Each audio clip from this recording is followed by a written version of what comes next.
Hi everybody, Kent from Oz here, and today's video has been inspired by a friend of mine called Peter. Now Peter visited me just the other day.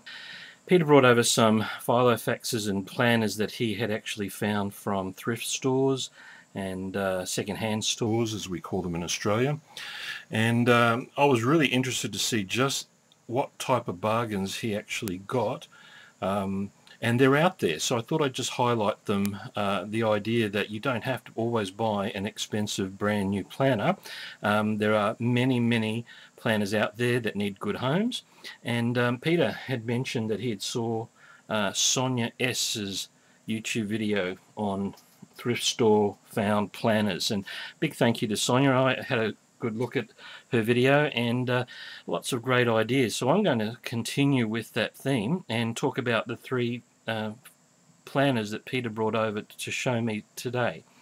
Now the first one reminds me of what I used to use in the 1980s, and it's actually not a Filofax but just a generic planner, but it's one of the very interesting ones where it's got the planner on the front, and then at the back it's got a zippered wallet area. So I'll open it up to show you.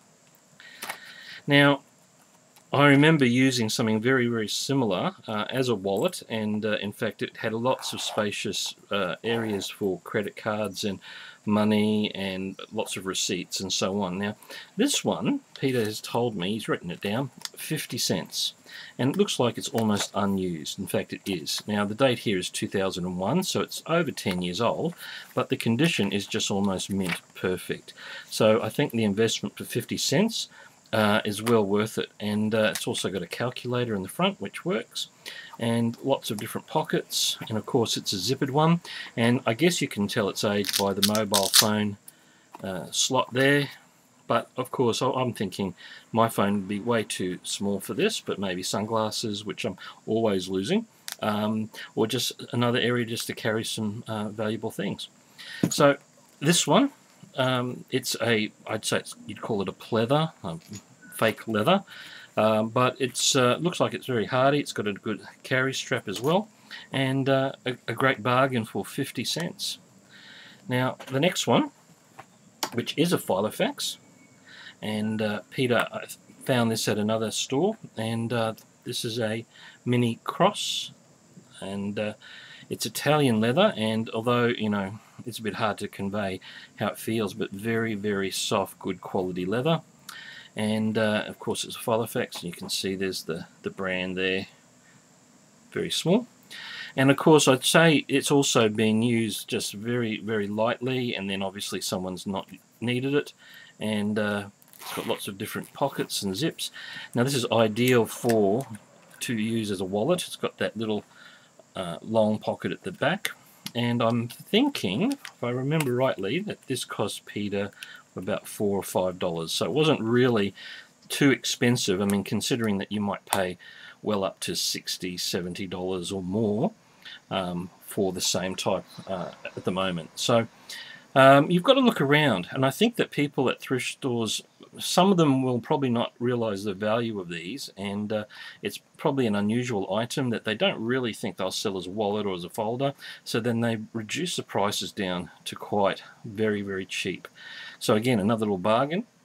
And if you are interested in seeing how to use a mini Filofax as a wallet, I've got a video, so if you just go to my channel, and you'll be able to see a video that I made on converting a mini Filofax into a usable wallet with credit card holders and so on. So super bargain for just another couple of dollars, a genuine, really well preserved leather Filofax wallet. Now the last one I'm going to show you is reminds me of the old days, because when I first started getting into Filofax videos, this is very similar to the one that I use in my very early videos, and it's Collins Debden zip, and as you can see it's got the 7 rings here, and lots and lots of various pockets, and again obviously someone has bought this, and I think the purchase price at the moment in Australia is about $80, and this is a genuine bonded leather, so it's very hardy. The rings are great, and of course we always check the rings, and the mechanism itself, it works quite well. The inserts, I'd say, are the original ones, and of course they've probably used it just for a little while and realised that, well, that wasn't for them. So he wrote the price in for what he paid for this. Let me see if I can find it, and I think this one was $2. So again, the bargains are out there. If you're thinking of, well, is maybe a planner for me, but you just don't want to go to the expense of buying a brand new one, it is a very expensive mistake if you just suddenly realize it isn't for you.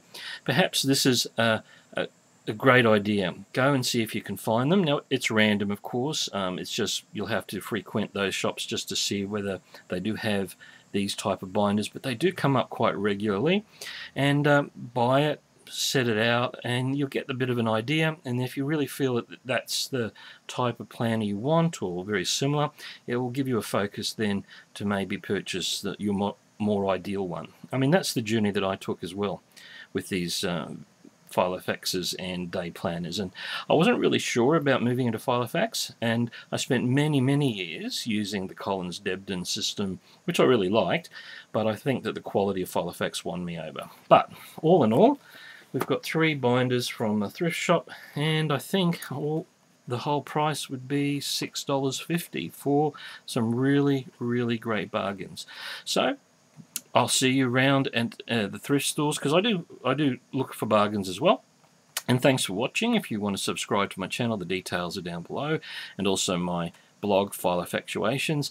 And if you've got questions or any requests for videos, just send me a line through the blog or through the YouTube channel, and I'll try and do a video for you. So thanks again to Peter for the suggestion, and happy Filofaxing. So this is Kent from Oz saying, see you on another Filofax video.